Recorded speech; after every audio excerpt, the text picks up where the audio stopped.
I don't really name my guitars, but this is a Gibson LG2. It was made in 1964, I think. No, sorry, I think it's a 50s. Okay, I don't remember. This is a Gibson LG2, and it's either a 1958 or a 1964, and I bought it at a music shop in Cincinnati, Ohio. I was driving through and I had been looking for one, and I just called them while I was driving from Buffalo, New York, my hometown, to Nashville. I was like, do you have a Gibson LG2 between these years?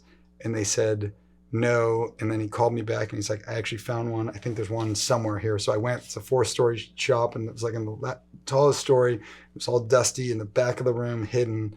And it's an awesome guitar. It's really great. A lot of my friends are very envious of it. But it sounds great. I record all the time.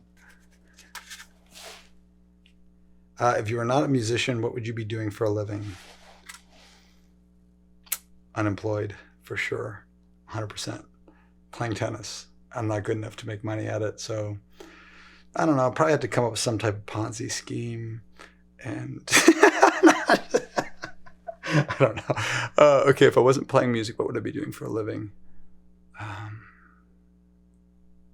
I'm too deep down this path. I have no idea how to get home or anywhere else. I would probably. My family are barbers and they like construction woodworking type of people, all somewhat from an artistic bent. But I guess I'd probably be doing something like that. You can use whatever you want. I don't care.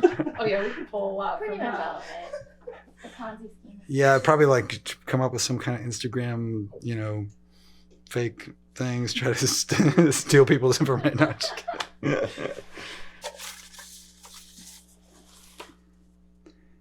Have you ever watched footage of yourself and discovered something new about your performance or process? I generally find I've found that when I've seen footage of myself, that I am kind of more hunched over than I was hoping every time. And it doesn't really matter how straight I stand up. I still feel like I'm doing this. I'm working on it. I legit, I'll be standing as straight as I possibly, where it feels really weird. And I'm like, I just look like a person standing up. It's like totally normal position, but it feels horrible. What's the most embarrassing moment you've had on stage?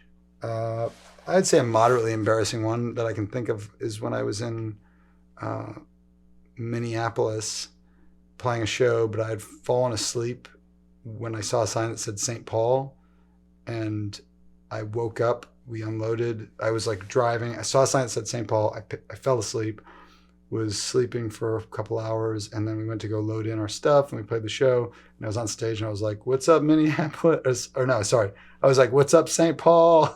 Because that was the last sign I saw.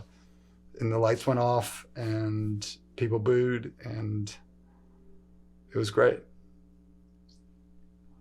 I haven't been back since. What's the weirdest thing you've ever seen a fan do or say during a meet and greet? I've seen some weird stuff. Almost so weird that I blocked it out. I can only think of moderately weird things.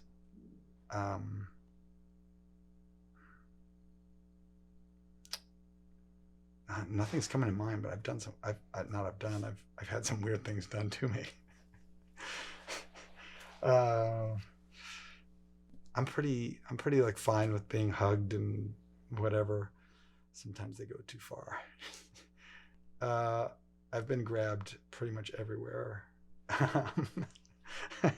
Yeah, now that I'm thinking about it in depth, unfortunately, it's all coming back to me now.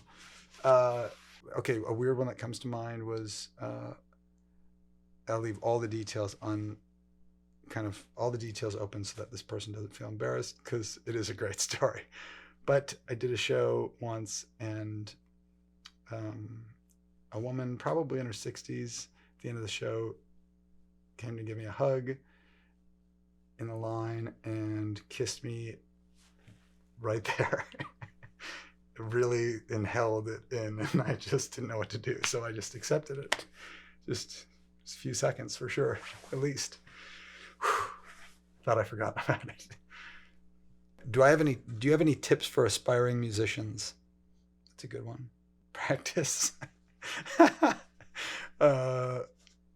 Okay, tips for aspiring musicians. I think in order to be an artist or really create anything, make something from nothing, I think you have to believe something about yourself that no one else believes about you for a very long time. And if you keep believing in that long enough, one day, possibly, a little ray of light will shine through and onto what you're doing, and everyone will see what you've been believing in.